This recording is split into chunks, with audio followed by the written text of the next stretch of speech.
We're going to be starting soon. Just going to have a quick mix whilst I wait for Dave.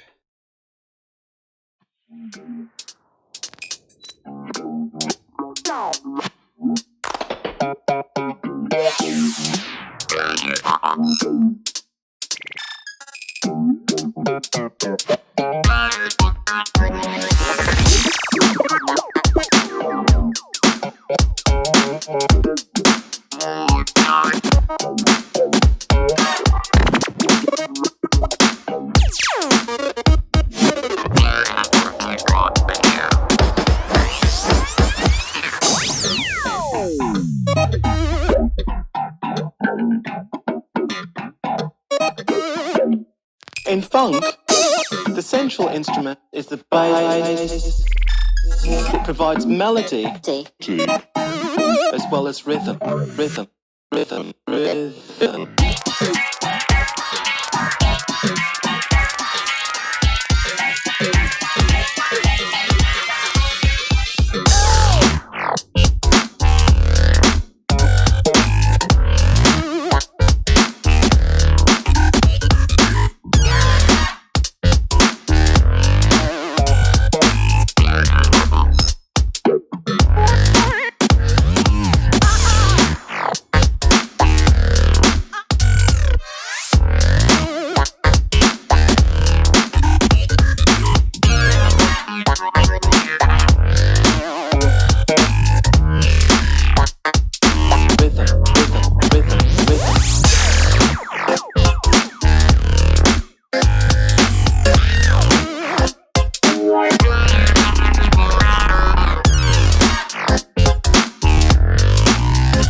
Well, you used to have dreams, then you put them aside. All because you're too afraid to just get live.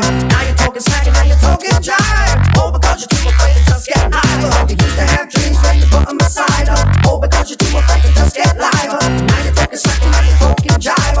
All because you're too afraid to just get live. Soul children, come on home, got to come out. Soul children, back where it belongs, back where it belongs. Soul children, come on home, got to come back home. Soul children, back where it belongs. Soul children, come on home, got to come back out. Soul children, back where it belongs, back where it belongs. Soul children, come on home, got to come back home. Soul children, back where it belongs.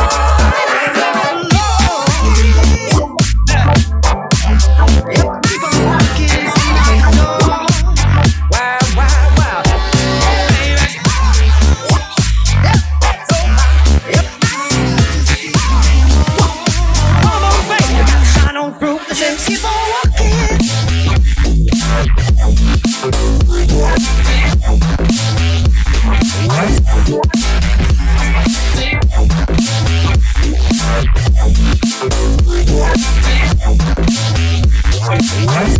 Got to keep on pushing.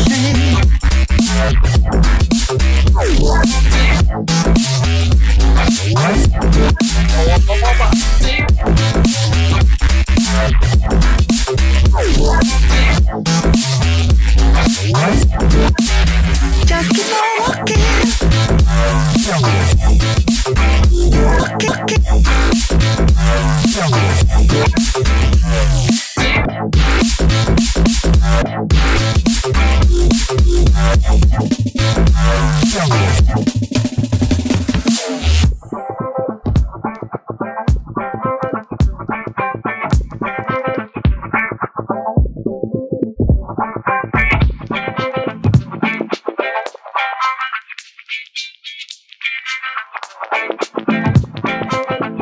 Keep on walking. Keep on walking. Keep on walking on out the door. Don't you turn around, no. I don't need to see you anymore. Just keep on, keep out the door. Just keep on, keep out the door. Just keep on, keep out the door. Don't turn around.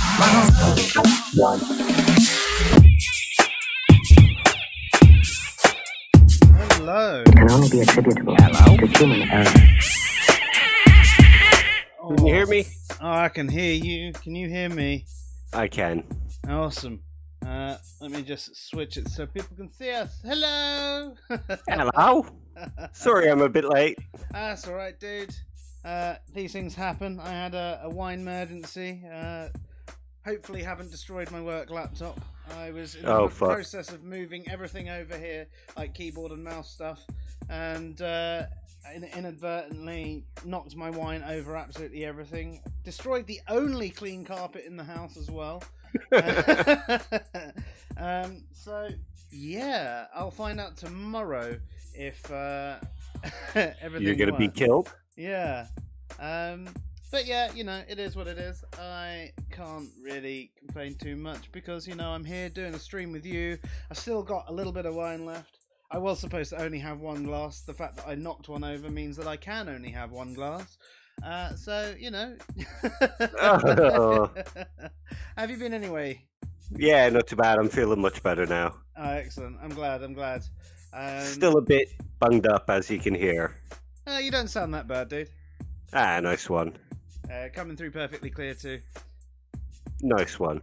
Awesome. So I suppose we should get on with the stream for the night then. And tonight we're discussing power, but not just power. Are we, Dave? It's a specific sort of power. Yeah. It's power in the sense of the ability to shape the conversation. So, what do you mean by that? Oh, there you go. Sorry, you'd frozen for a second Oh, there. really? Oh, Yeah, I do apologize. Yeah. yeah. So, what do you mean by that specifically? Well, if we consider something like a Facebook group Mm-hmm. for, say, Trump fans, Yep. um, they can, or like a conspiracy or flat Earth type group on Facebook, they can control the kind of information that not only gets put in there, but also gets discussed. Any opposing views they can remove, or they can say, you're welcome to come in here and dispute us, but you can't behave in such and such a way, Mm-hmm. and say you can't present scientific evidence. It Right. must be based so and so. So they control the conversation and they shape the way discussion is held. So they have the power to create the information flow. I suppose you could even say that we do the same in our group. We say, you're allowed to make whatever argument you like, but you need to give it some form of support for the argument. So you don't necessarily need to provide scientific evidence, but you need to support your argument in a logical manner. Exactly. Um, it's a little different when it's institutional. If I kind of start from the beginning, it sort of follows on from what Martin was discussing last week with regards to power. Mm-hmm. So I'll go over a little bit of the same thing, but in a slightly different, detailed way. Um, when it comes to power, there's most people see one dimension of power. Mm-hmm. Um, they think of the idea of some person or group who is able to create obedience in another person or group. Does that make sense? Yeah, yeah.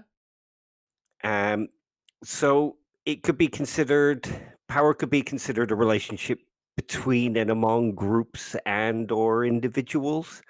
And while there are different arguments about what power is, we're probably best not focusing on all of them tonight. Yep. So we'll focus on a couple of basics and move into the one that we want to discuss. Okay. So last week, Martin mentioned Dal, who has a formula which goes like this: A has power over B to the extent that A can get B to do something that B would not otherwise do. Right. And he calls it an intuitive idea of power, which it would be because that's mostly how people see it. We mostly see the robber demanding money has power over, the one who's being robbed. Mm-hmm. And that comes from a 1957 paper that he wrote. Um, so it's a relation between the power holder and the one who is being made to be obedient. So it's relational, and Dowell's definition could be considered confrontational Yeah. because, yeah, it comes out of a form of confrontation. Max, oops, So sorry. no, no, no. Just saying. So from that, I mean, you could even say within the work environment. Obviously, you might have your set duties that you're supposed to perform, but you might have someone that gets you to do extra duties. So it's not necessarily a as much of a bad one as being robbed or whatever, but actually, someone within the work environment is getting you to do something that you wouldn't usually do. Therefore, they have a form of power over you, using that sort of analogy. That's right. A manager could force you to do overtime when you have better things to do at the weekend, but use a form of, well, if you don't do this, if you don't scratch my back, I won't scratch yours. You won't get the next holiday unless you do, that kind of thing. Mm-hmm. So as Dowell puts it, it's the power to get you to do something that you wouldn't normally do, like you say. Yeah. Max Weber kind of refines that a little bit. In 1967, he wrote a paper and he redefined it in the sense of the probability that one actor within a social relationship will be in a position to carry out his own will despite resistance. So it's Right. pretty much the same thing. But almost the reverse as well, isn't it? If you're carrying out your own will, it's almost if going back to the work example, you manage to convince your boss to give you time off, even though you've used all your allotted days or something like that. Your will is to have that extra day off, and in that way, the boss shouldn't let you do it, but you've somehow convinced him, and that could almost be a form of power over your boss in that instance. Oh, yes, definitely. And of course, it works in the reverse too. Like, say you say, I'm not doing that overtime, and your boss says, well, you are, or you're fired. They have the power to make you do what you don't want to do, Mm-hmm. even though you're saying, no, I don't want to do it. Right. So it's not a huge distinction from DAOs, but it's there. It's just tweaked that little bit more to show that, because I suppose you could look at DAOs as saying power comes from getting you to do something you might have wanted to do anyway, um, or you didn't want to do, but you were okay doing it. Um, but this says, even with resistance. Yeah. Cool. Um, so, like DAOs, it's again based on confrontation. It's relational. Mm-hmm. Um, what this could be considered is what Amy Allen refers to as power over. So A has power over B. Mm-hmm. Amy Allen splits power into three different sort of dimensions. Um, oh, I'm sorry. That's all right. Um, power over, power to, and power with. So Dowell and Weber could be considered power over. Mm-hmm. I know they have the power to make you do something, but it comes from power over you. If they didn't have power over you, they couldn't have the power to make you do something. So, what's an example of power to without the power over? Um, okay, so you walk into a Pizza Hut and you want a burger, but all they sell is pizzas. They've limited your choice. Do you see what I mean? I know it's a terribly stupid and simple example, but it shows. Yeah, Um, fair. a better example would be in the workplace. Your boss doesn't allow unionization, so they don't allow posters to be put up. Mm-hmm. And they say anybody who's caught talking about unionizing stands the chance of losing their job.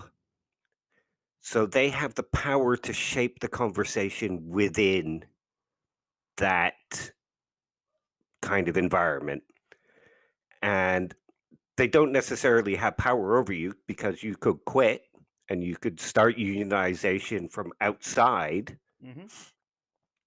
But while they're in there, the conversation is being shaped in a particular way. Think of Amazon or Elon Musk's company.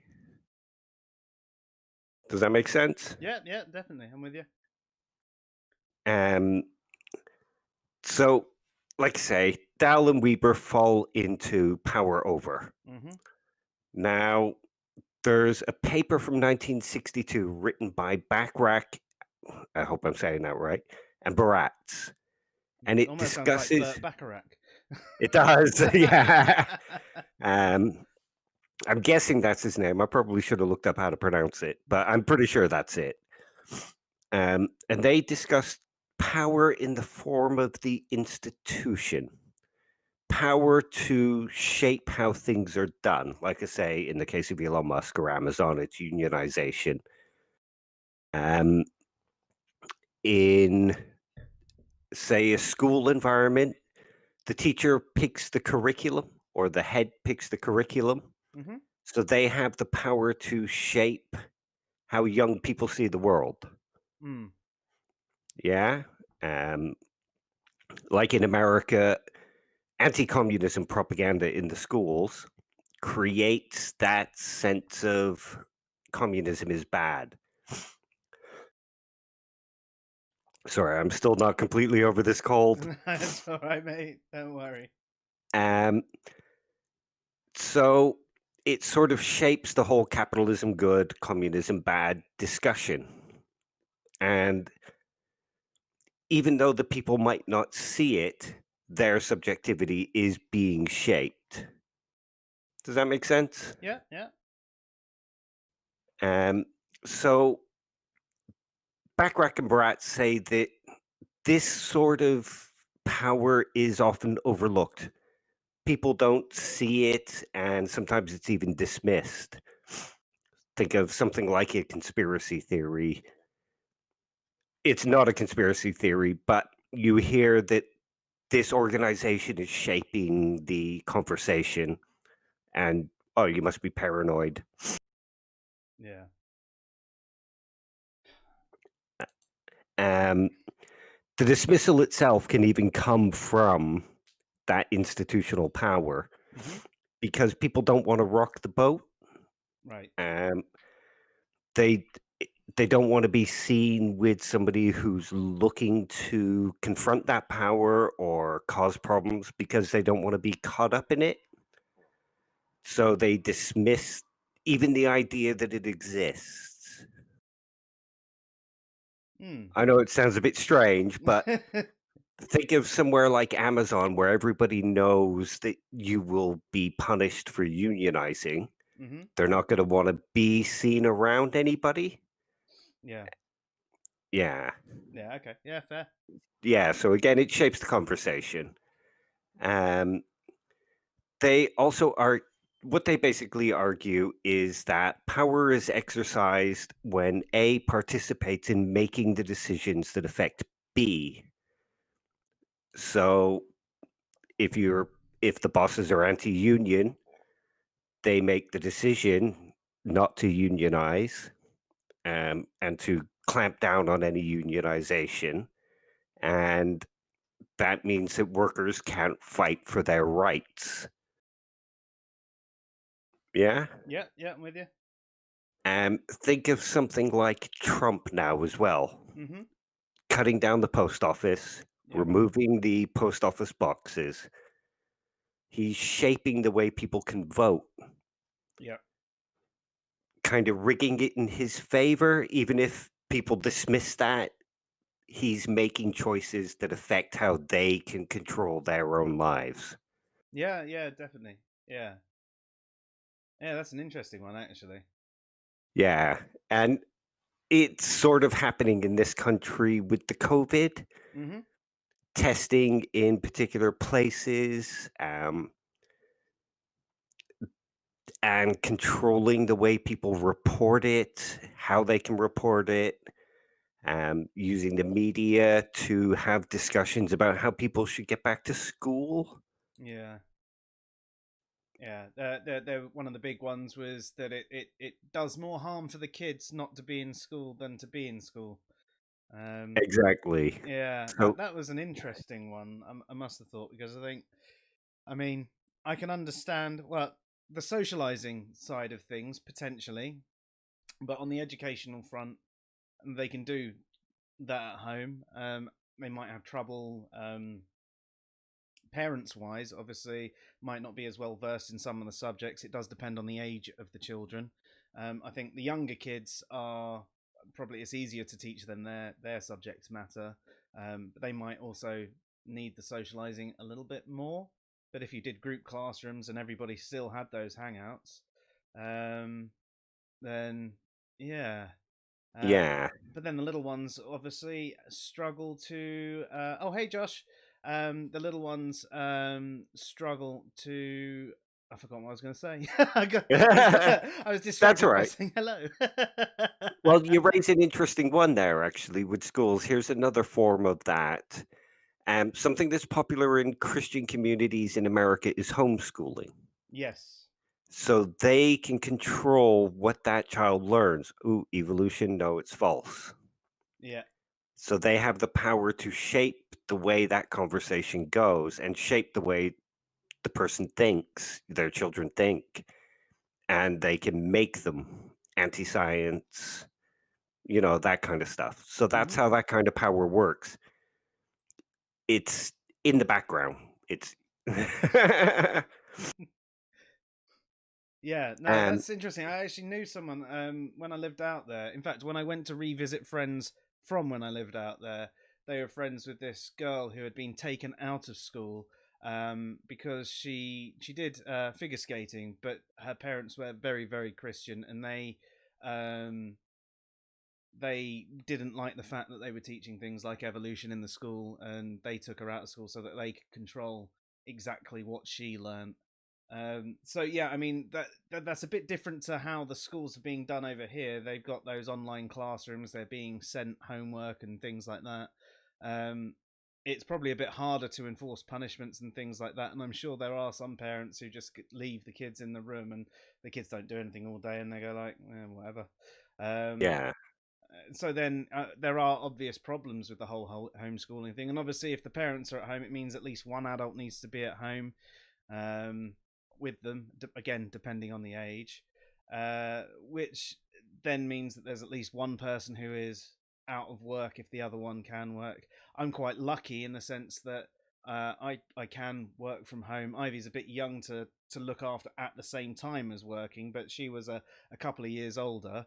It would be actually quite easy for me to do my job around her and around her naps. I'm very lucky because I've got a data based job. Um, Whereas other people, it's a lot more difficult, and I do understand the impact that things can have on the economy.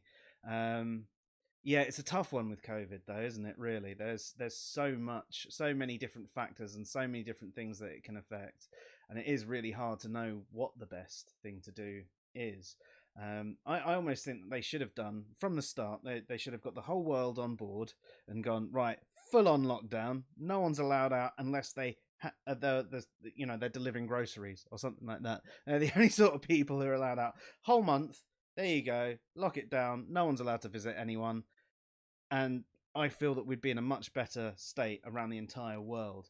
And it's almost too late to do that now. I think there are too many people who have it who may be asymptomatic and etc. Oh yeah, definitely. And of course, the conversations that the MPs have and the rules that they enforce have the power to shape how you can respond to it. Yeah, this is true. Josh just raised a question. Actually, he says, "How would you categorize the fact that Christianity puts persecution on a pedestal?" In terms of what, like Uh, with regards to power. Yeah, yeah. So I suppose it's we're being persecuted, Christian persecution. Oh, they're not letting us do our thing. They're not letting us have Christianity in schools. Therefore, we're being persecuted. Yeah, that's kind of a response to the power to that they see and the power over that they see falsely, but what they think is happening to them. Mm, Um, like it's not an actual form of power that they're exercising when they say we're being persecuted, but they're responding to perceptions of other people shaping their power.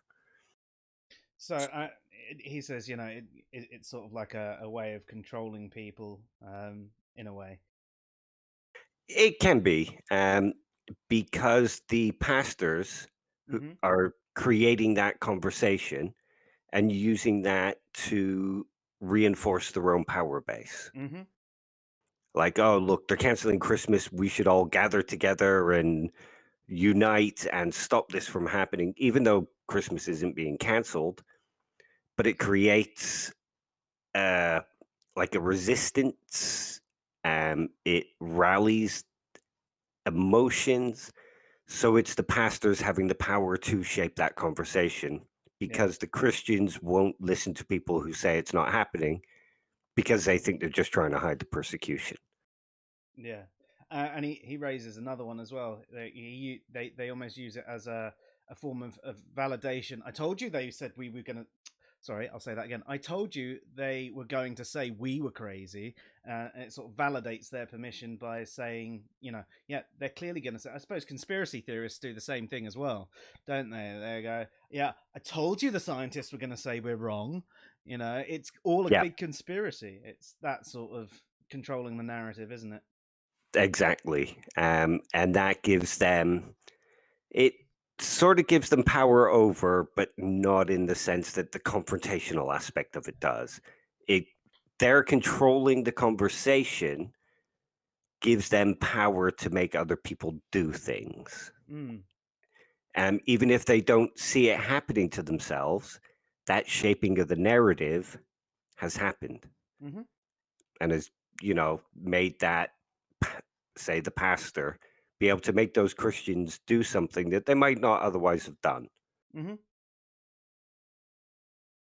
Um, so that's basically what Power 2 is.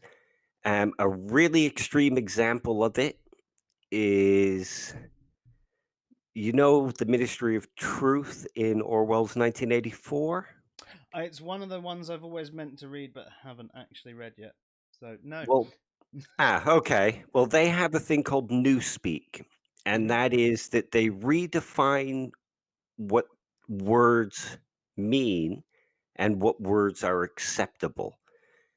And by redefining what the words mean and what the people can actually say, what words are acceptable, they shape all the conversations and shape how those people see the world and ultimately have power over them because they're creating a kind of subjectivity, Mm. one that is reliant on language. And so people can't really truly express themselves. That's like a really extreme example, though. Well, I mean, we could use one. I mean, that we've both read, which is Brave New World. I don't know if you've Yes. been watching the TV series either. I watched the first episode and I wasn't particularly keen, to be honest. Oh, It it's was very different. okay, but it didn't feel Brave New World. They've modernized it. It is very different, but they've got certain bits in it that are the same. I've still really been enjoying it. You're right though; it doesn't feel as good as the book.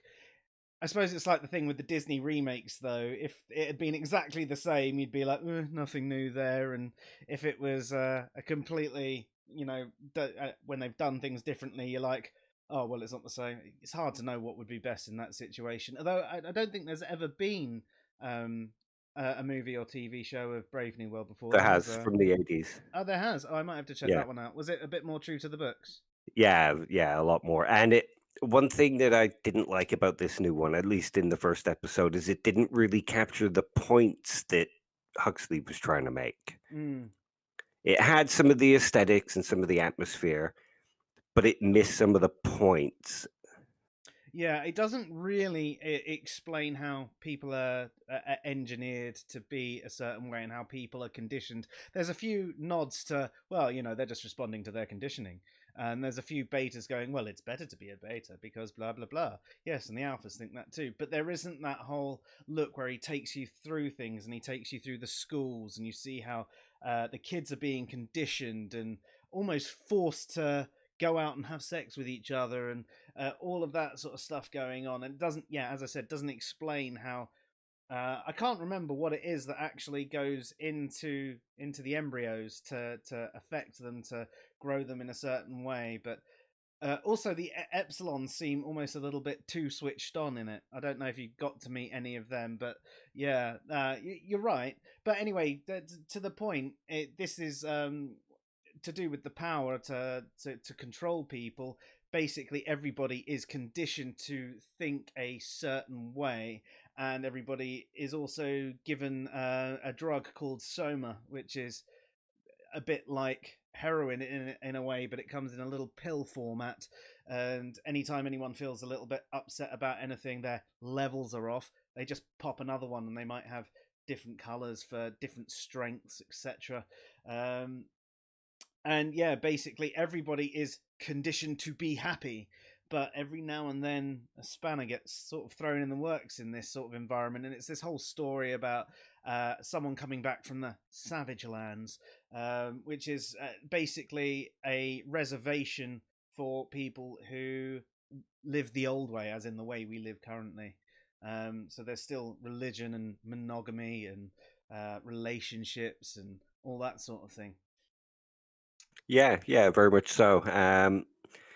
And they, by saying that people aren't allowed to make those attachments, they change, or like having conversations about those attachments by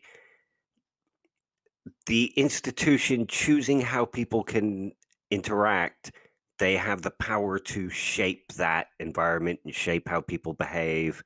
And that's essentially what Power 2 is. Yeah, awesome. So then the Um, last one you had to mention was Power With. well, that's Hannah Arendt, Right.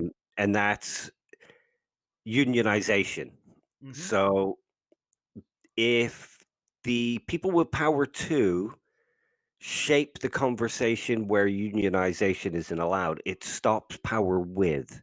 Mm. And the Power With would be everybody in a plant who's working in dangerous conditions decides to down tools and go home until those conditions are fixed and safe. So if they can control that, they can stop the Power With and they can carry on being as cost effective as possible. So it's sort of the way strikes work and things like that. Yeah, people combined have the power to control their destinies in certain environments, which is would be Power With. Um, Is it called Power With because it's power with others? So yeah, basically a group of people all combined together to combine their strength and enforce their will on people who might be resistant. so another form of that could be a gang. Yes, exactly. Except usually they're slightly more violent and they use the power over Yeah. rather than they use their power with to create power over. And it's the power over that gets people to do what they want to do. Yeah, fair. Um, and the interesting thing about this is what basically been building up to is something like the YouTube algorithm. Mm. If we look at the YouTube algorithm, it promotes certain ideas and certain viewpoints. Um, I know we're probably never going to be able to get monetized after this now.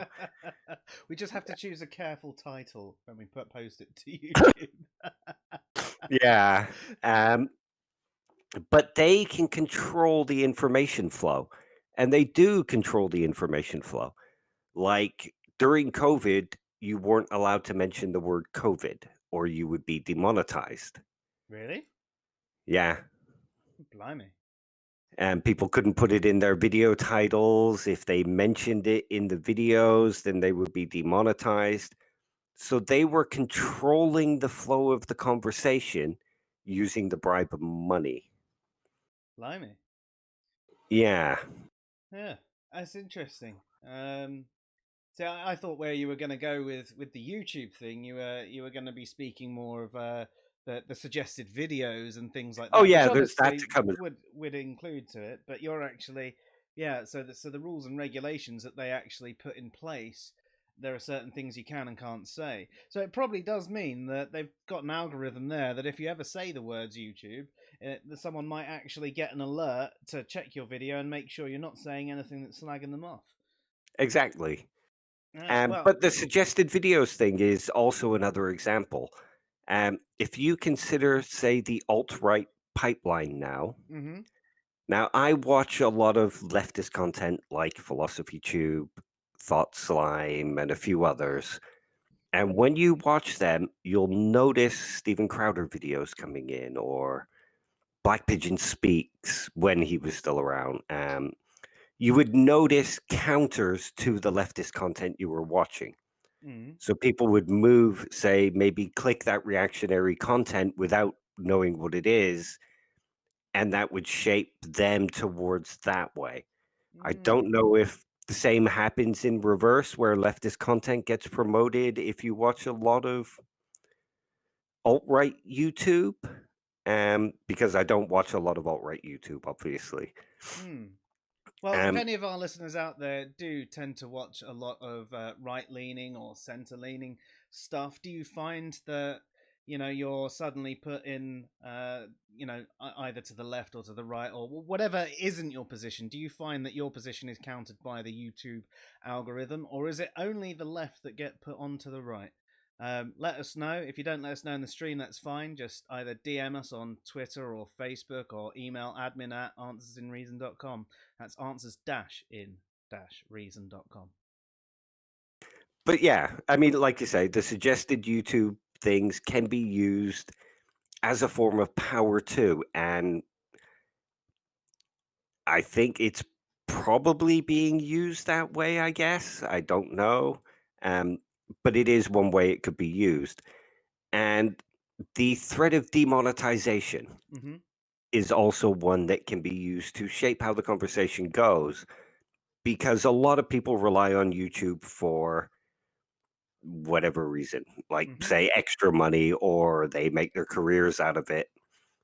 Um, and hence the introduction of something like Patreon. Mm-hmm. People were getting demonetized, so Patreon jumped on that.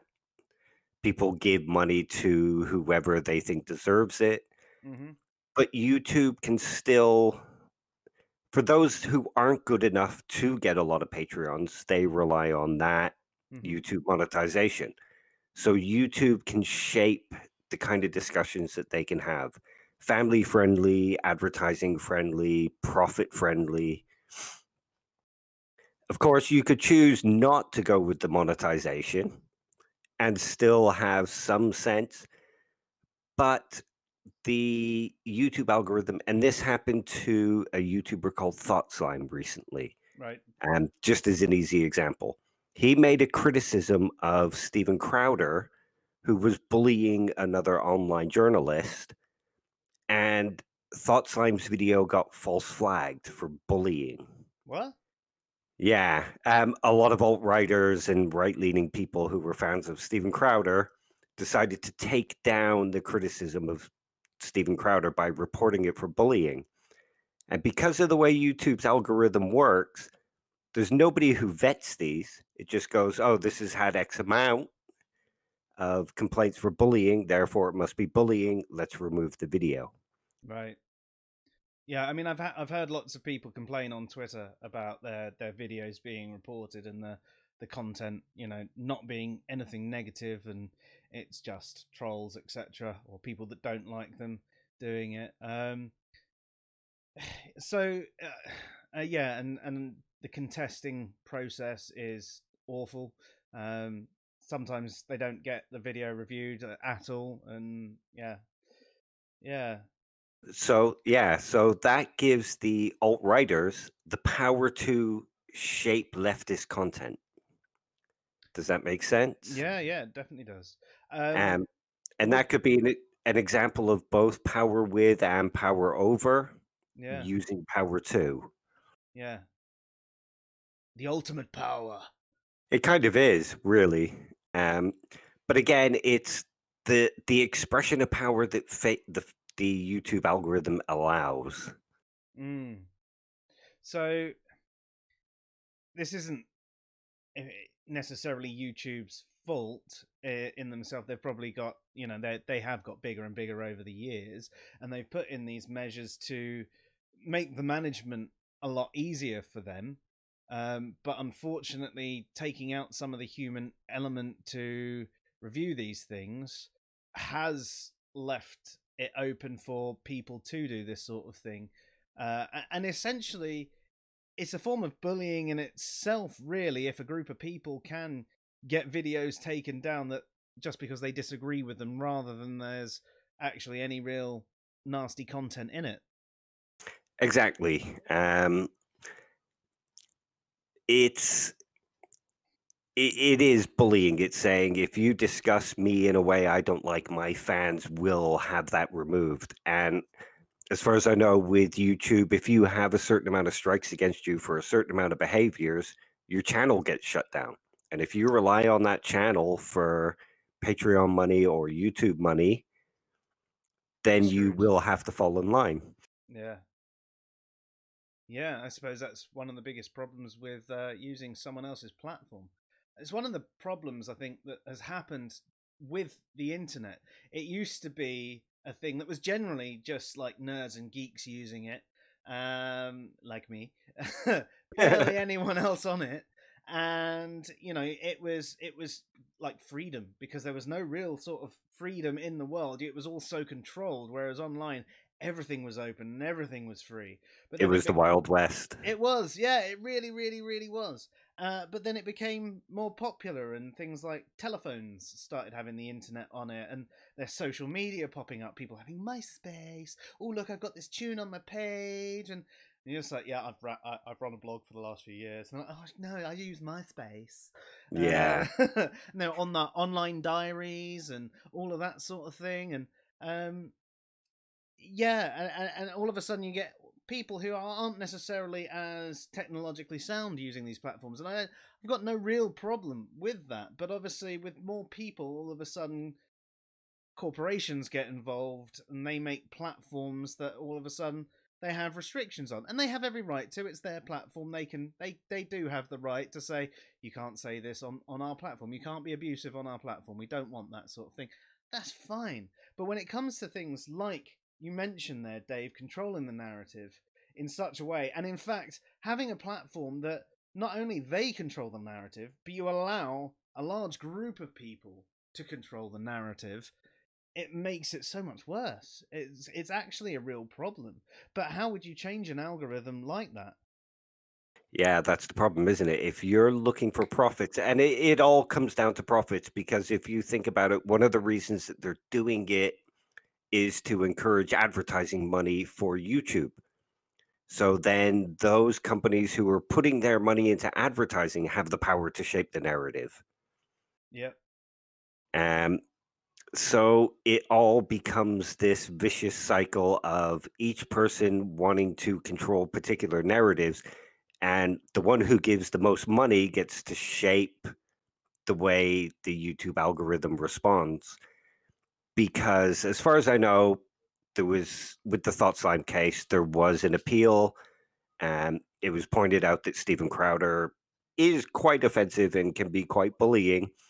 And because Steven Crowder brings in a lot of money, it was more sort of, oh, no, no, no, no, there's nothing wrong with him. Stop criticizing him or you're going to be removed.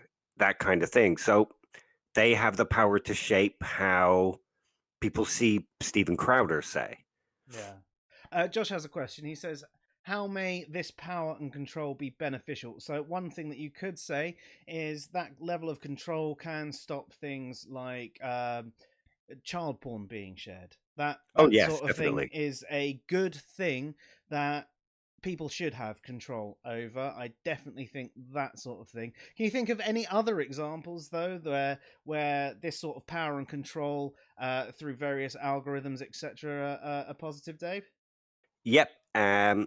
One of the things that they've started to do, I don't know if you've noticed or anybody else has noticed, is there's little information like like on Twitter when Donald Trump posts something that's obviously false, it posts up like an Fact check. information alert. Yeah. Yeah. YouTube does the same thing. So under flat earth videos now, there's a little thing that pops up that says this is the flat earth. It's kind of a conspiracy theory. It's not backed up by science. Go and read here. So they kind of use that power to shape the narrative to help move people away from the flat earth. While the flat earthers try to shape the narrative and say, oh, no, no, don't listen to the scientists, YouTube is using that algorithm to combat that. Yeah, that's good. Yeah. And YouTube now allows stuff about COVID. In the beginning, it didn't. And I'm guessing it's something to do with, I don't know if you heard about Trump saying he didn't want to create a panic. No, I didn't see that. Yeah, he withheld information apparently and didn't speak about certain things because he didn't want to create a panic. I don't buy it for a minute. I think he's just an idiot, but Yep.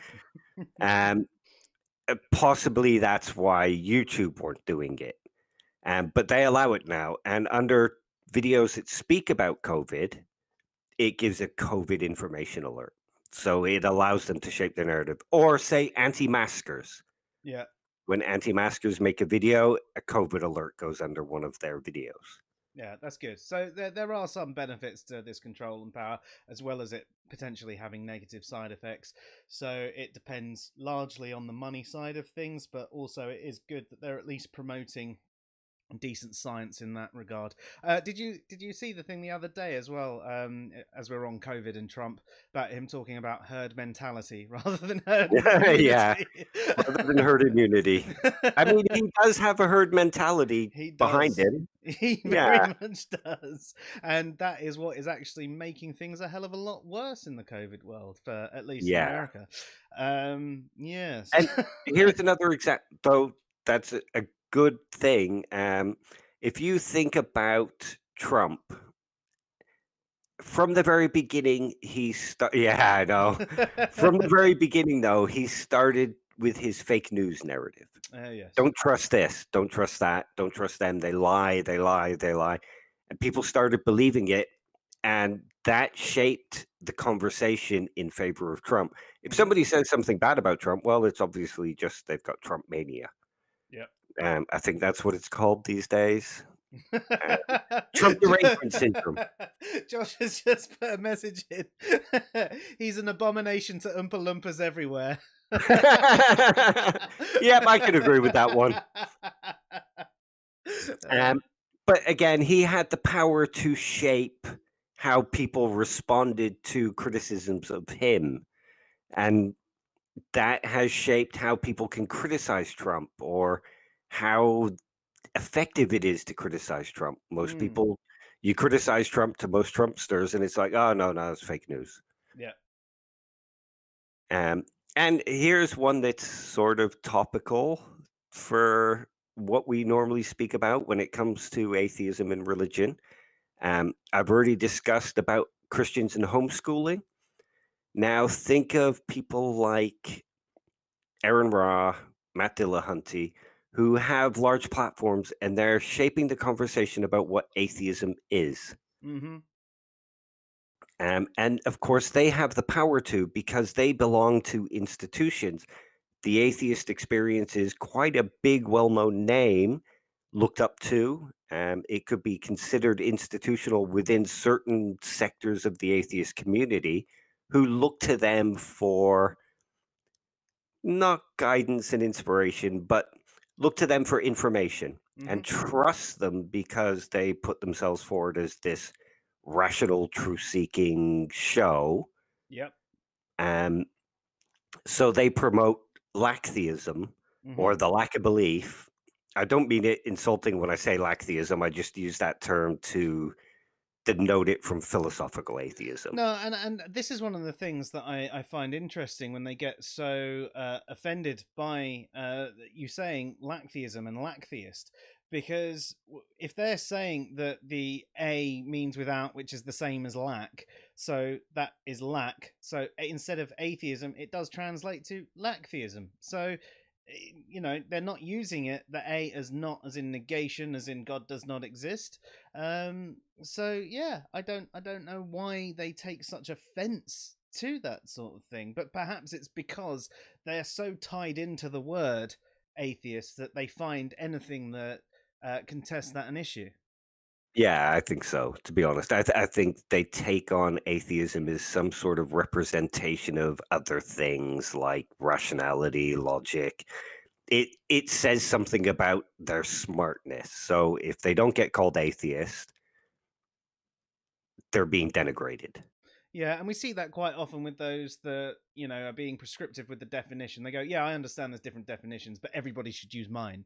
And Yeah. they go, yeah, no, it doesn't matter that, in philosophy I'd be an agnostic. I'm an atheist. Yeah. It's that And sort of thing. if you think back to Aaron Raw's recent blog post where he quoted, yeah, I'm sorry. I should have waited till you finished drinking. Like it was only a little sip. Aye. But he's members of certain institutions, like what was it, American Atheists Yeah, Alliance? he's one of the directors of American Atheists. He's also in the Atheist Alliance of America as well. Or Yeah. one of those ones like that. Yeah. And they both define atheism as only a lack of belief. And he quoted those two organizations. So he shapes the narrative within the institution and then uses the institution to shape the narrative outside of the institution. But then also within that, he was quoting other things that defined it, saying atheism can mean this, this, this, this, and this. And he'd go, "See, I told you I'm right." And he'd focus on the one bit in it that it agreed with him. It's like the whole point of that conversation that we were having was the fact that atheism's polysemous, and you can use whichever one you want. These are the reasons we use this one, and that's why you use that one. And he's like, no, it's only a lack belief. Mine is the original and correct definition. And throughout his article, his own article debunked himself. If you want to know more about that one, though, I've written an article summarizing that, in fact, a complete response to his article. Called In Response to Ra's What is Atheism? There are also 3 videos that we did with Chesh available on YouTube as well. So we did quite a lot there. That was probably about 9 hours worth of video in total, Yeah. wasn't it? So whether you prefer reading or watching, or read and watch both, I mean, see if you can notice any problems between the two. Definitely worth doing, but we'll move on from that one just for now. But again, because he has this sort of institutional power, I know a lot of people say, oh, he has no power in the atheist community because there's no leaders. When people say that, yeah, exactly.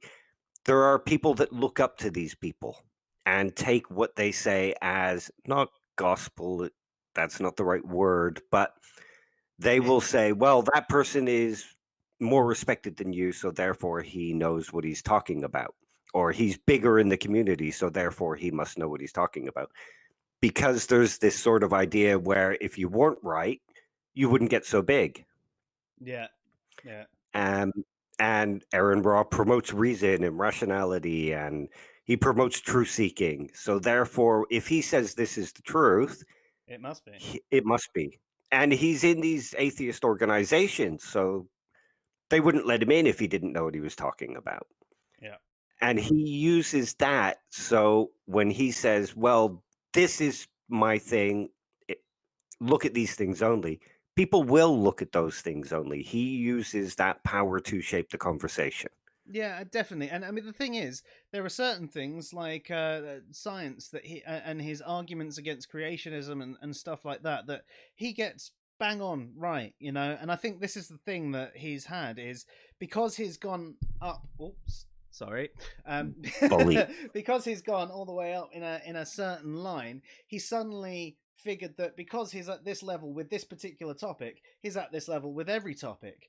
But actually, it's that whole Dunning-Kruger thing. Because he's got this much confidence with this one, he's got that much confidence with them all. Except his knowledge is all the way down here, and he needs to realize how much he doesn't actually know about these topics. We even had that with that conversation the other day. I mean, Stephen Hawking is an amazing man, one of the most brilliant minds, or was an amazing man, one of the most brilliant minds that probably have ever existed on this planet. But he didn't like philosophy, but he hadn't really ever studied philosophy that much, as far as I know from everything that I've read on him. I mean, feel free to correct me if I'm wrong, but he made statements like philosophy is dead. So she took his word over ours, making philosophical statements herself. Yeah. And it's like, yeah, well, he's smarter than you. He knows more, so I'll take his word over you. And so, well, that is an argument from authority. And don't get me wrong, not every argument from authority is necessarily fallacious. You know, I would trust a plumber, especially if they had a good rating on those sites that, you know, the you rate your traders on, that he does know more than me about plumbing, because I know absolutely nothing more than turning my taps on and off.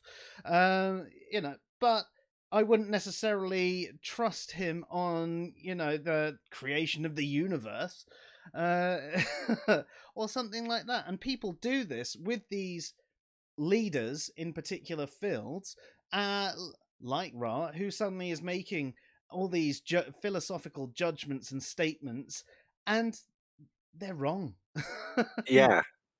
Um, and like I say, that's the power too that they have. They can shape the narrative, and it can be kind of depressing.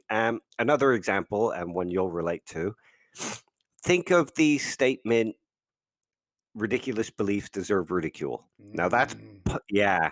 Now that's popular within the atheist community, and it's really spread in certain Facebook groups, and I think Christopher Hitchens used to promote it. And if we look at how well revered Christopher Hitchens was and still is to some extent, Dawkins said it.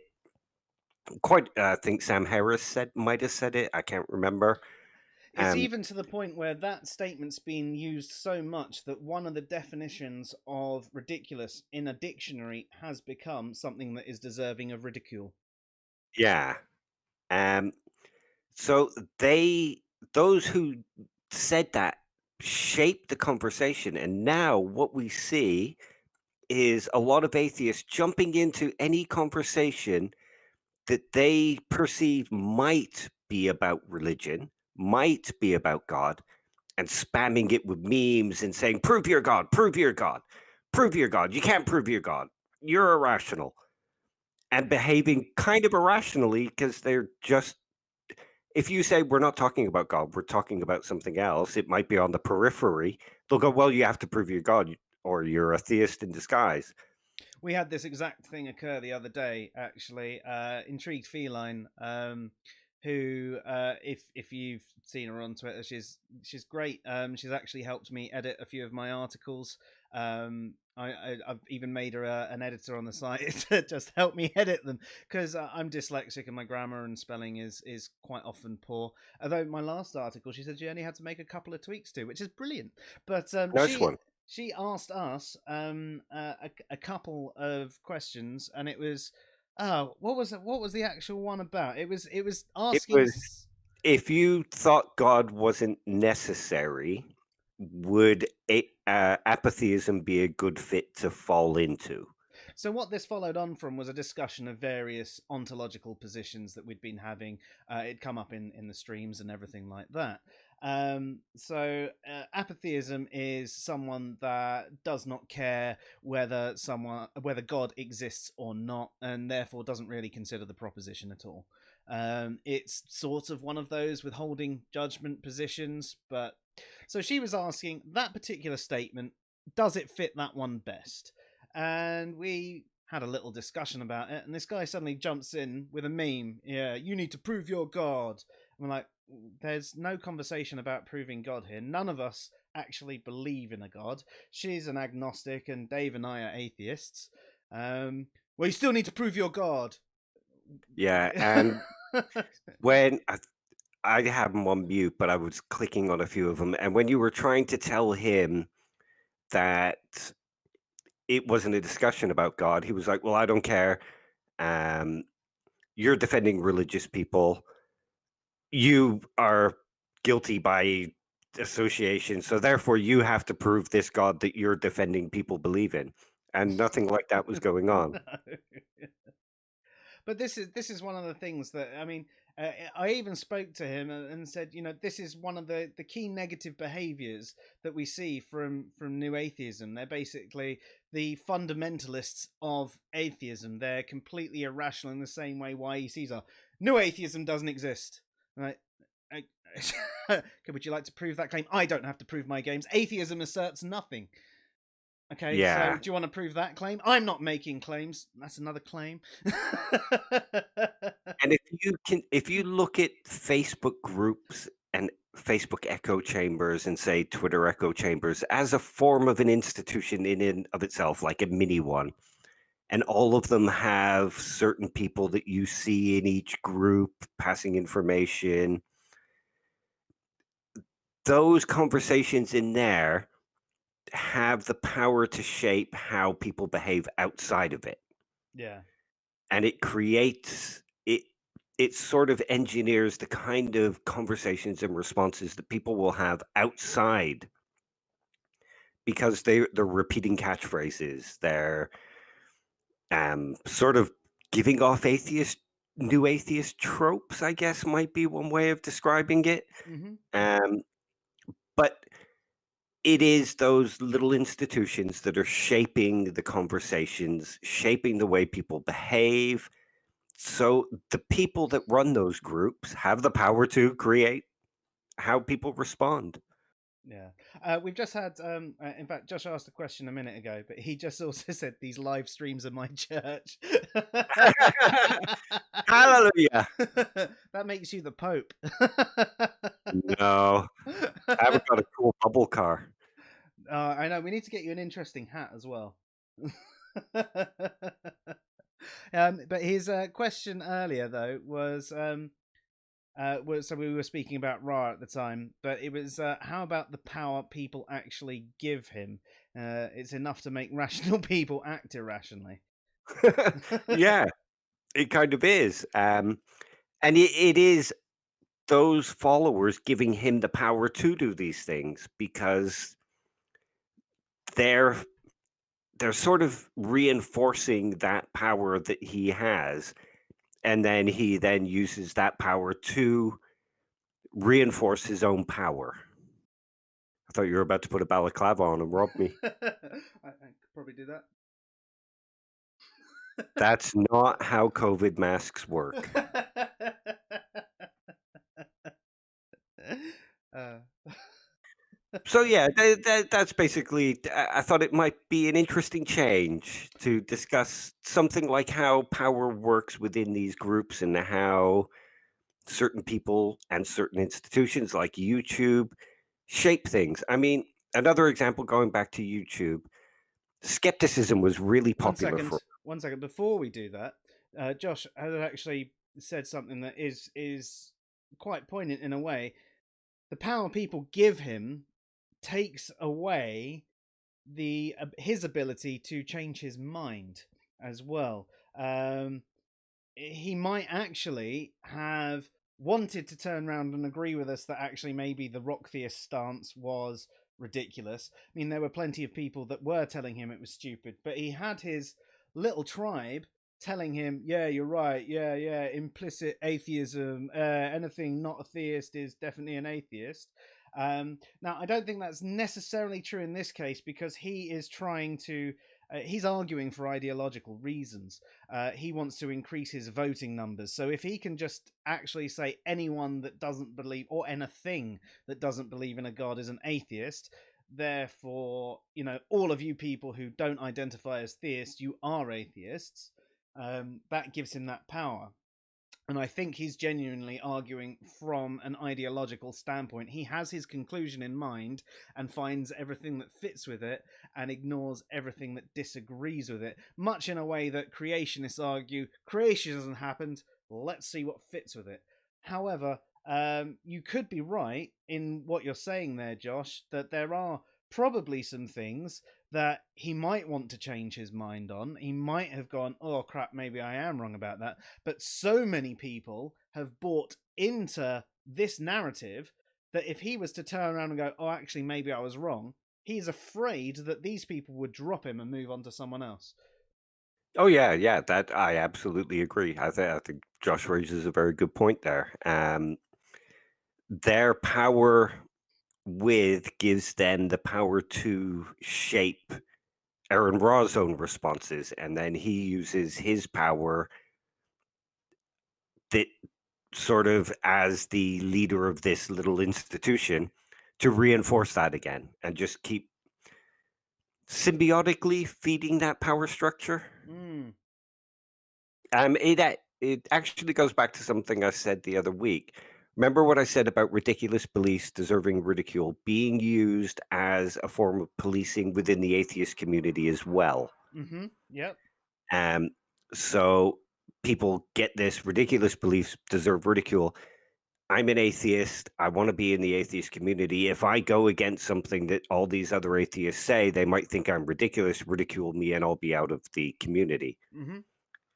So it could be something similar to that going on, where Aaron Ra loses the power to change the conversation. He can shape it in a way that it's already been molded, but he might not be able to change the conversation entirely. Yeah, I suppose that's similar in the way that I sometimes get called a theist troll for trying to explain epistemic justification, trying to explain that there is more than just someone making a claim, having to prove it true.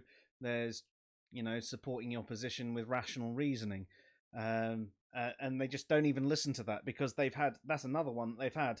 The burden's on the claimant. The burden's on the claimant. You're right. The burden is on the claimant. It is, but there's more to it than that. you know, Yeah.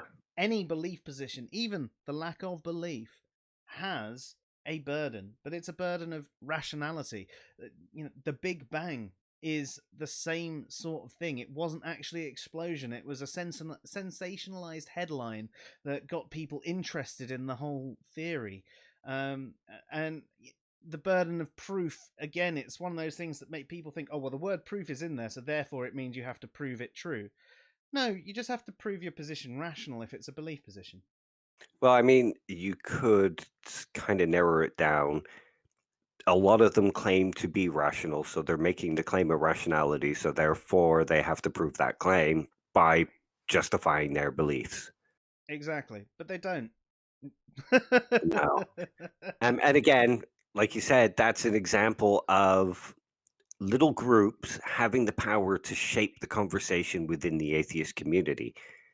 And I know people say, well, the atheist community doesn't really exist, or there's no leaders, or there's no central authority. There kind of is. There's a kind of reinforcement of mythos, like going back to the conversation you were having the other day.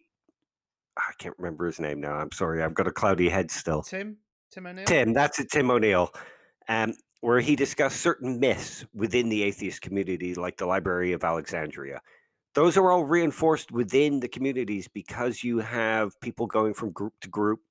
You have memes that get shared around the groups. So while there might not be a central body, there is a sort of central informational kind of structure that goes around the people that hang around in these places. And those things shape the conversation. So meme makers have the power to shape the conversation. The the admins of the groups could say no, but because they're concerned with criticizing Christianity and looking good and getting followers, they accept these and they become the norm and they shape the conversation. Yeah, interesting. Memes as a form of power. They I need kind to. of are. Yeah, I need to make some more. I mean, it's why they're popular in the alt-right, because memes do have that kind of power. If you think of Britain First, Mm. they used Facebook to shape conversations and shape the popularity. And they would do it in sort of ubiquitous ways like, oh, look at this poor dog. He was abused. Click here to like and share. And then they would start getting Britain First memes in their thing. And people wouldn't pay that much attention, but they would take the information in. Actually, you saying that, this brings me back to an article that I wrote about tribalism, fundamentalist fanboys, and conspiracy theories, or something like that. And one of the focuses on it was David Wolf and how can anyone take him seriously. But if you actually followed what he did a similar sort of thing. He shares loads of like loving and hippy dippy sort of memes that seem like, yeah, cool, groovy guy, yeah, peace, love, da da da da da da da da, anti-vaxxer meme, da da da da, oh love, yeah, everything's great, da da da, the Earth's flat, da da da, and it's all this positive stuff going on, and then all of a sudden there's this thing in there, and you're like, well, he can't be lying to me, man. He's such a cool, groovy guy, and he's almost built this attitude where, I mean, it's a sales technique. One of the key sales techniques, and this is something that's covered in NLP as well, is if you get someone saying yes, yes, yes, by the time you've got them to say yes at least 3 times in a row, the next thing they're going to say that is just yes. They're not even It's going to think reflexive. about it. Exactly. So, and you might have this whole conversation with someone, and then at the end of it, so your name's this, and you do this, and da da da da da da da da, and you want to buy this product, and they're just going to go, yeah. Yeah. And And again, there you go, it just worked. but again, that's the power too, Yeah. in a slightly more reduced idea. Yeah. We're just saying yes now, Dave. Yeah. We're just nodding at each other and saying Yeah, yes. just say yes. Yeah. I'm almost smart, you know. Going back to another thing with YouTube though, and the algorithm. If you remember back in the early days of New Atheism and when it exploded on YouTube, there was a lot of skeptics like Bionic Dance and Armored Skeptic and Atheism is Unstoppable, Chris Reagan, a whole bunch of them. Bionic Dance isn't guilty of what I'm about to mention, but some of the others are. And they would go after easy targets like Christianity and believers and whatnot. And slowly, the money from that started to die off because it was the same conversation over and over. And it moved over to anti-SJW, anti-feminism. Interesting. And some of them have now moved on to like race realism and stuff like that. So YouTube would recommend their videos to people who would watch skeptic content. So it slowly moved the conversation in the skeptic community to anti-SJW, that kind of stuff, anti-feminism, and that became popular. And that shaped the conversation that was being done in the skeptic community. And people jumping into the skeptic community would find that conversation going on and have their views shaped by that conversation. Interesting. It sounds like you and I should do some gaming videos. And get some gamers interested in philosophy. And then slowly move the content over. Yeah. Yeah, we kind of did this wrong. What we really should have done is doing a bunch of streams that were like, oh yeah, atheism is just a lack of belief, and then slowly introduced. Well, But I would maybe actually, it's not. yeah, no, I would actually feel dirty and tarnished. Yeah, I couldn't necessarily do that myself. In fact, that is something. If ever I am on, I write on Twitter, I've decided atheism is only a lack of belief in gods. You know, I've been kidnapped and held against my will. I'll send the SAS. But yeah, again, that's another example of the YouTube algorithm being used as a form of power too. Yeah. And of course, when the money changed again and more money was in like race realism or anti-Black Lives Matter is another popular one at the moment. Anti-feminism is still kind of popular. Like when Captain Marvel came out, there were hundreds of videos criticizing, what's her name again? Well, Captain Marvel. No, the actress. Ladyface? I don't know. I don't remember actors and actresses. Come on. I'm too fuzzy-headed to remember. But there was a bunch of videos criticizing her and people jumping on that bandwagon. And that made people criticize her and reinforce the conversation. Yeah. On the subject of names, though, I just want to clarify why I said Ladyface. It's just because I'm absolutely terrible at names. For example, one of my best friends now, I used to know him for 3 months as the guy that looked like the guy that played the Indian guy in Short Circuit. And that's all he was to me. Good. His name is Lee, though. I know this now. I even went to his wedding. So, you know, it's Brie Larson. That's it. Yeah, she became a really hated figure within the anti-SJW, anti-feminist comic following group. And Star Wars, Daisy Ridley.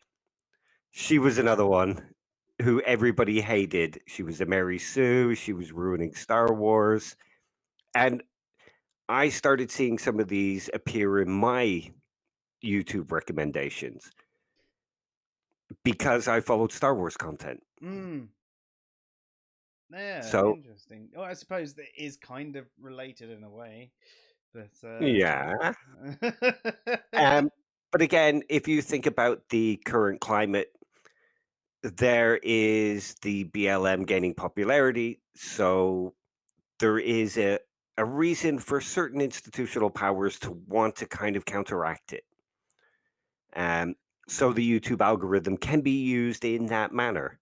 Even if it's not, I can't say it's actually being done on purpose. And even if it's not, it still is happening and shaping conversations. mm, yeah, it's interesting. Uh, I mean, the simplest answer would be it's just the tags that people are putting in. Like you see on our site, we've got tags and categories, and we've got related articles at the end, and 3 articles pop up that either one have similar tags, 2 have similar categories, or 3 have similar sort of words going throughout it. So it's something on beliefs will show another thing on beliefs, and if there isn't another one on beliefs, it will jump up to epistemology. Oops, sorry. So it might go on to truth or knowledge or something like that. Um, so it could be as innocent as that, in the fact that you're interested in Star Wars and they've got a Star Wars tag in their thing, and you haven't watched this video yet. It's hard to know how it's programmed. Well, one of the other things is it's not just that. Channels have to be a certain size, videos have to have had a certain amount of views. It's the popularity that gets it into that. So these people can use that algorithm to game and get as many views as possible, rewatch it until it gets big enough to get into that recommended feeds. I see. It's all a bit gamey, isn't it? It kind of is. It's pheasant, really. Sorry? It's pheasant. Pheasant? Like the bird? It's gamey. Yeah. It's a game Yeah. bird. Right, yes. I'm I a don't bit know. slow. Sorry, glass of wine and I'm gone. Yeah, I'm not particularly bright today. I'm not particularly bright at any time, but I'm less so today. But yeah, so the YouTube algorithm is an expression of power. Even if it's not YouTube, that institution is being used by other bodies to create and shape the conversation. Sorry, that was Josh, because he got your joke and I didn't. Ah, thank you, Josh. Yeah. So Yeah, yeah, it's an expression of power. It might not have been the intention of YouTube itself, but the platform that they have set up at least allows people to abuse the platform. Well, not necessarily even abuse it, I guess, but use it in a way that lets them control the narrative.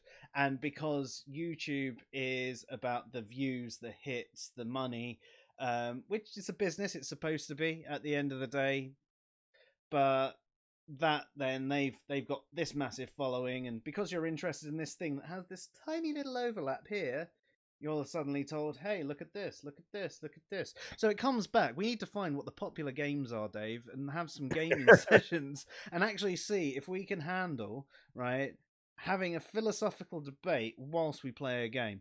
PewDiePie's got the gaming things kind of sewn up. So Sorry?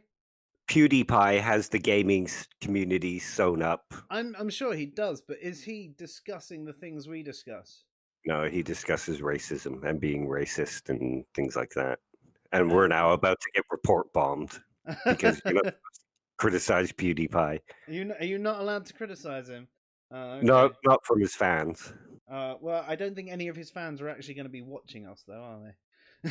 I don't know. I reckon some of them might just scan for anybody that says PewDiePie anywhere at any time. But yeah, and like we said, YouTube itself controls the conversation by threats of demonetization and saying what can and can't be said. But like was also mentioned, it is used in a good way too, because they have the power to insert the COVID notices, the flat Earth notices, the fake information notices. Yeah, fair So enough. yeah, it's kind of a double-edged sword. Yeah, it is. I suppose that's power in itself, though, isn't it? It is. Yeah, really. Yeah. Power isn't necessarily a bad thing in and of itself. It's how it is expressed and how it is used that makes it good or bad. I mean, you can even think about kings of the past. There were kings that were very good to their people, and there were kings that were absolutely horrible to their people, and ended up having people revolt against them and behead them, etc.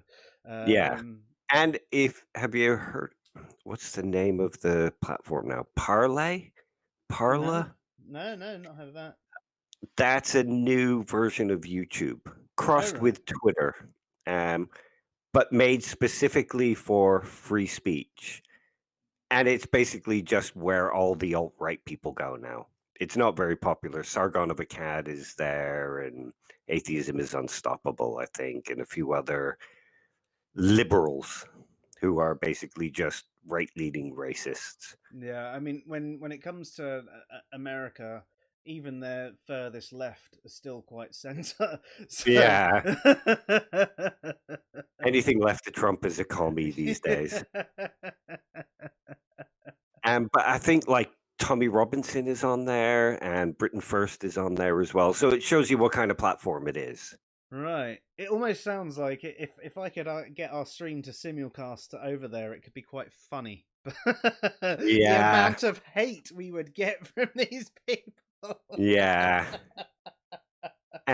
So again, YouTube, in some ways, their algorithm has worked with the demonetization because it has moved some of the worst offenders off and onto another platform. Yeah. Yeah, that's fair enough. So, Well, like you said, power it's not necessarily a bad thing. It has its good and its bad sides, the YouTube algorithm. But it's just an interesting one to ponder on. yeah, definitely. Josh has actually come in with a question saying, "Do you agree more with Hobbes or Rousseau about the state of nature?" I'm trying to remember what Rousseau said. Um, I know Hobbes argued that it's better to be in a civilization because if we went back to a state of nature, we would lose everything that the civilization has achieved. And I'm in that kind of category. Yeah, fair. So the answer there was Hobbes, but we can't remember what Rousseau said. Josh, Yeah, Josh, do you remember what Rousseau said? You can let us know in the chat, and it'll pop up to us, and I'll read it out. I'm getting over a bad cold. My memory's not great. I even had to refresh my memory on the power stuff, so it shows you how bad I am. And we only did a stream about power last week. Yeah. That's fair enough. I mean, I was bedridden for 2, 3 days, so Yeah, it's not good. can't expect much of me tonight. Yeah, I'm just glad you're back doing this. I really enjoy our conversations. I do. Yeah, I hope other people That's out why I there do said you too. want to do one tonight. Yeah, yeah. I'm glad we're back at it, and hopefully we'll get into a habit of doing at least say Tuesday, Thursday quite regularly. Uh, Yeah. what's he saying? He's saying we were better off when we didn't own or claim anything. That was what Rousseau said. No, I'm not sure I agree with that. Yeah, Um, because without the rules. oh, yeah, owning a car is a good thing because it can get you from A to B, and if you're a doctor, it can help you save lives. If you're not allowed to own it, and somebody else is allowed to come along and take it, you might not be able to get out and save the lives. There's certain things that shouldn't be owned, like public utilities, Water. water, healthcare systems should be a communal government run thing. Private companies shouldn't be allowed to own the right to whether or not we get better. Mm-hmm. Agreed. Um, but I think there is something to be said for private property and private ownership of certain things. As with everything, it comes down to a bit of a balance. Exactly. It's what lies in the median. Yeah, possibly more one way than another, but still that balance. Yeah. Yeah, cool. Um, yeah. Josh says I think he was talking about life before civilization, we had freedom. Um, Well, did yes, we? to a degree. It wasn't. I mean, this is going back to our podcast on freedom. Um, yeah, I mean, it depends how you're using freedom. For one, Yeah. um, you, in some respects, you were less free as well. Surely, Well, you couldn't get an education. no. You Um, couldn't go to a hospital. You couldn't enjoy films or anything like that. You were free to masturbate in public, I guess. Poo anywhere you want. But other people were actually free to come along and steal your kill too. yeah, yeah. I'm not sure. I'd definitely agree with that, but Yeah. yeah. I mean, freedom is, we still have it to quite a big degree. But in a civilization, you have to learn to live with other people. Yeah, And learning to live with other people helps us create a better world. Um, like I said, education, healthcare, that kind of stuff. It's better. Transport systems, the internet. yeah, yeah, definitely. And like we were talking about earlier, there are benefits to even having the restrictions that we now have on the internet with things like child porn. I mean, it was great when it was more free before for a lot of things. You didn't get all these ads on places like YouTube and every site that you went to, and you got to have really great conversations with people. But also, certain sites and things like that went completely unchecked. Whereas now, if they manage to locate the server this sort of thing is on, then actually raids happen. They get the IP addresses of the people, they find the providers, etc. So again, it's balance, and I do think certain platforms can be a little bit too restrictive, but as I said earlier, it's their platform. They've got the choice to do what they want, and really, if we want a platform that is run the way we want it to be run, then we should create our own platform, because we still have the freedom to do that. We might not have the Hence Parler. know-how. Yeah, exactly. We might not have the money or the or the know-how, but if we had those things, we could create the ideal platform for us. But then we might find actually people aren't as tied into a platform like that as us, because they prefer this one and that one and that one. I mean, Well, that sorry. comes back to power too, in that the bigger companies can shape what social platforms get used most popularly. Oh yeah. I mean, you consider things like Instagram. Um, it its main thing was, at the start at least, it allowed you to edit your photos in with some really quick and easy filters. It was by far not the best photo editing program out there. It still isn't. It's still quite basic, um, but it was easy. So back to when we were talking about earlier, when the internet was just all the nerds and the geeks, and they could be really techie with everything, and it could be quite complicated, and everyone got it. That was fine. But now we're in a state where things need to be quick and easy. And so Instagram is, oh yeah, click, click, click, yeah, that filter looks good, yeah, put that down there, bang, done. And that is why that one survived. And that's why Facebook ended up taking it over, because it was the most used. It wasn't the best. And if they'd taken on the best, it would have been too complicated for the average user. Yeah. So yeah, basically, I agree with Hobbes more than Rousseau. That was a massive tangent, wasn't Hi. it? I do People apologize. expect tangents from us. Yeah, they must do by now. I mean, especially if you've ever signed up to our Patreon page and listened to the unedited podcast. I mean, some of our conversations on the podcast are like an hour and a half, 2 hours long. And that's having me cut out about an hour of conversation at least. And sometimes we just I find the conversations interesting, but the reason I cut them out is because they're not necessarily relevant to the topic that we're discussing. I do sometimes leave some of it in there if it's particularly funny, but yeah, there's just big chunks I take out of it. Now, if you enjoy our tangents and things like that, I suggest go and sign up for tier 3 on our Patreon site. Because that gives you the unedited access to all of our podcasts. You get them long before anyone else does.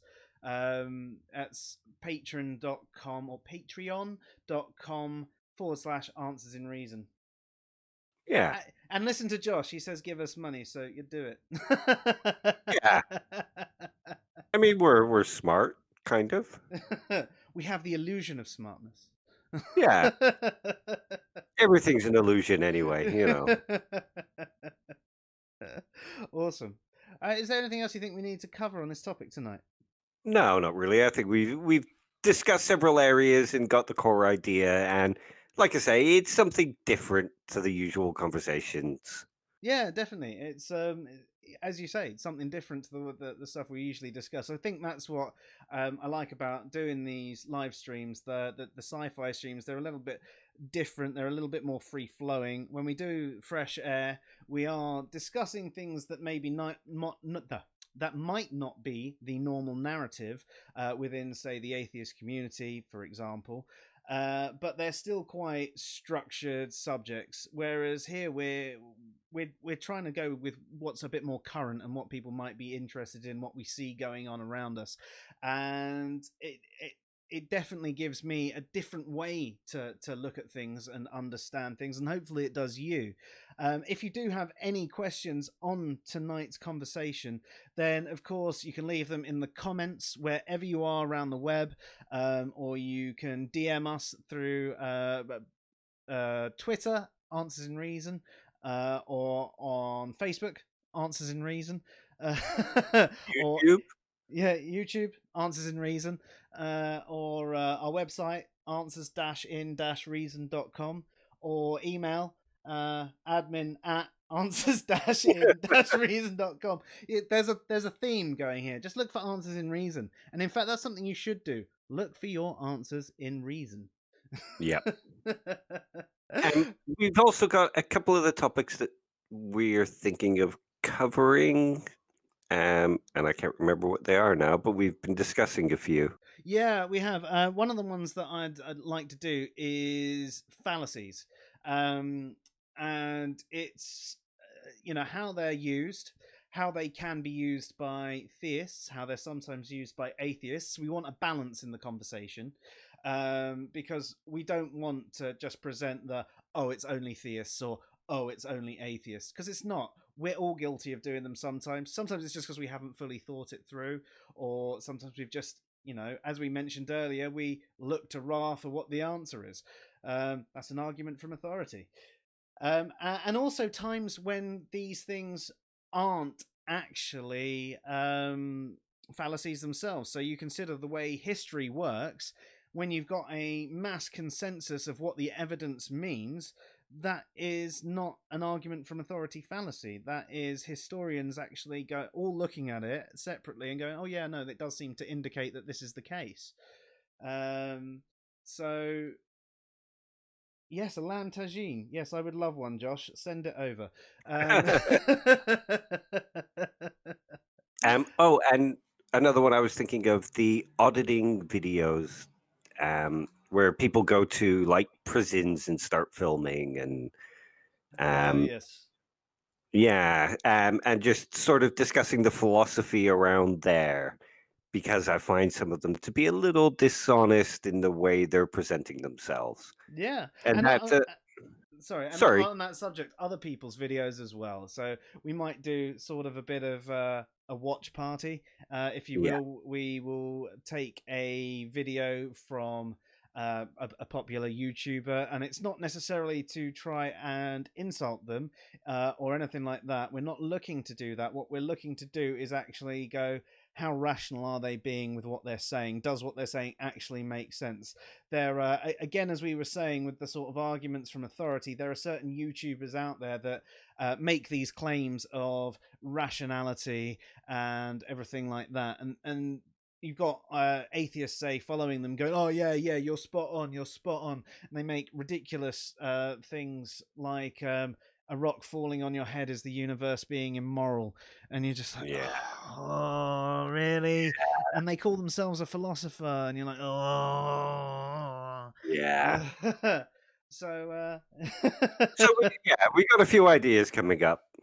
and honestly, just we're not above reproach. If you want to contact us about anything, if you've got any critique, we are open to that. If you've got any ideas for any of the banners up here or stuff you can see down there within the videos, I mean, as you can see, we are quite new to doing the video thing, so we're trying to present things in the best way possible. So we are looking for different things. So any feedback that you have on what we're doing and the content we're presenting would be great. And yeah, if you got any ideas or you want us to check out a particular video and review it, Or you can blog post. yeah, blog posts or anything like that. We're up for it. We're looking to do. We want to give you guys something you want, and as long as it's got something to do with, I suppose, philosophy or science in some way, shape, or form, we're quite happy to do it. Yeah. And also, happy birthday, Josh. Yeah, happy birthday to you. I'm not singing, it'll break the camera. Happy birthday to you. Happy birthday, dear Joshua. Happy birthday to you. All right, Mick Jagger.